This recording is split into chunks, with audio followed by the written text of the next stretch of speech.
Another happy Wednesday here in Nashville, CMA Fest week. A little drizzle, we hope that goes away so that all of our visitors can stay outside, spend lots of money, and leave behind revenue for the city coffers and the state coffers. I'm Frank Daniels, columnist with the Tennessean, here with Ted Rayburn, our editorial page editor. This week we're going to talk about the Supreme Court ruling, U.S. Supreme Court ruling on the legality of collecting DNA when you get arrested for anything, not convicted, arrested. And then we'll also talk about the ongoing debate about hydraulic fracturing, particularly in East Tennessee around the public land that is being considered forbid. So Ted, you want to get us started? What did you think about the Supreme Court ruling? Well, it's one that I'm kind of on the fence myself, and I think a lot of that,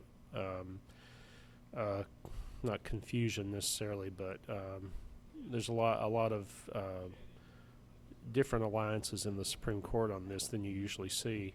I think we saw Scalia with the most liberal justices on the court aligned against this, allowing the DNA swab for arrestees. Mm-hmm. And then on the other side, you saw Stephen Breyer, who's usually aligned, is a liberal justice, and he thought it was, the best thing to do, considering how many crimes can be solved because of DNA collection.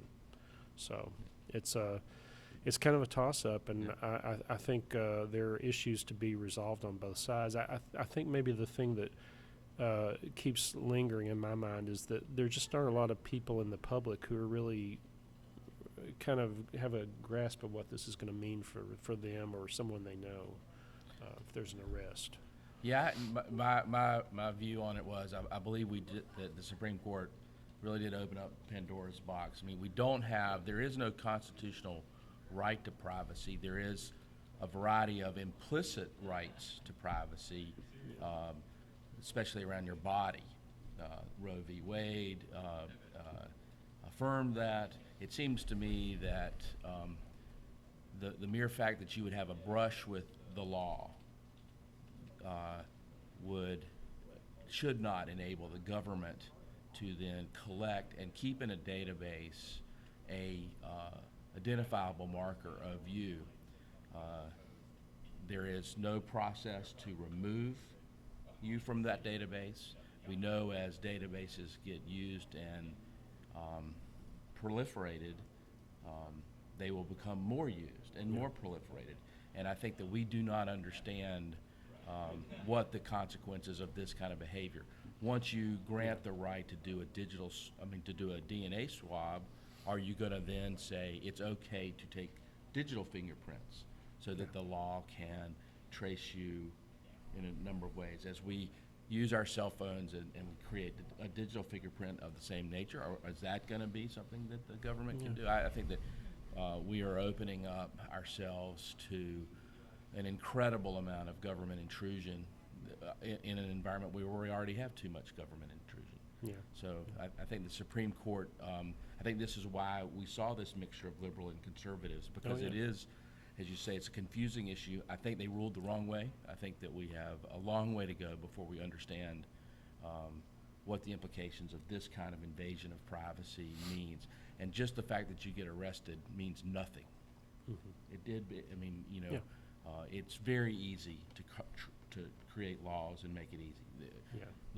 You can have a traffic stop and they'll say, oh, this is a good way for us to. Yeah, and the very fact that they're wanting use of DNA, I mean, one of the main success stories about use of DNA in crime detection is that they've exonerated people from major crimes, and here you are taking this stuff for someone who maybe is completely innocent of any crime. Exactly.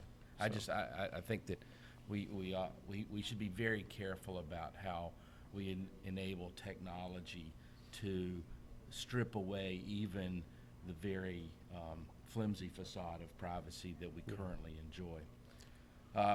Let's move on.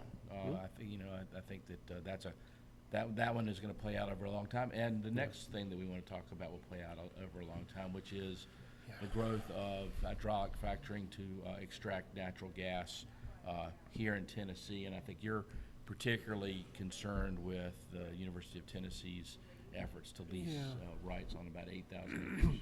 Yeah, 8,500 acres. yeah, and we've written about that when it was first approved by the State Building Commission, and we opposed it. Now, I think what we were focused on at that time was about whether a state university should be engaged in basically a sweetheart deal with a company, and then calling what they do their research in the sense of independent research.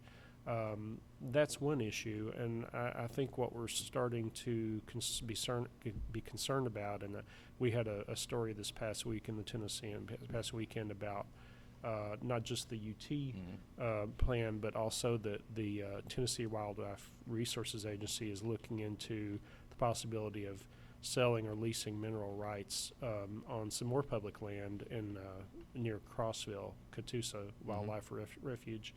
And so then it becomes another issue of is this really a good protection of the public trust if people think that these lands are being protected from any sullied in any way for wildlife resources, for hunting, fishing, what have you. Is there a way to do that and at the same time drill for or mine for coal or whatever? Yeah. So.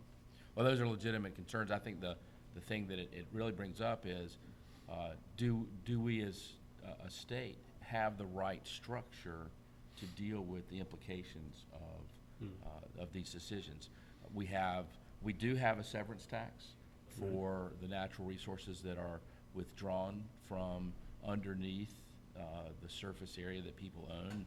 I mean, I think it's an interesting debate whether or not you as a property owner own to the core of the earth. Exactly. You certainly don't own very far up in the air. Right. So do you own 1,000 feet below? And of course, really what you're selling is access to your land to drill. And then Tennessee has a severance tax of 3% on the natural gas, and they have other taxes on the other natural resources. And that seems very low to me, given the changes in technique and not understanding really what the long-term implications of hydraulic fracturing. Texas has a 7.5% severance tax. They've been in the natural resources business for a long time. Seems like they might know better. Oklahoma ranges from 1% to 7.5% based on the kind of what the price of gas is. We have a 3%. I don't think that's enough. I think that as we look at especially on the public lands, look at this opportunity, we should take a look at that tax rate, and let's get a tax rate, create a reserve, and to deal with what the implications should be. Because there could be some very strong impacts, and they're going to have to have a way to pay for it. Yeah, and we don't know, and it seems like a lot better use of the tax money to create a reserve than to come back and try to extract that money from a drilling company later. Yeah. Well, that's about what we have time for this Wednesday in June. I'm Frank Daniels with the Tennessean, and Ted Rayburn, editorial page editor. We're going to work on that ending a little bit. Yeah. You guys have a great week and a great day. Take care.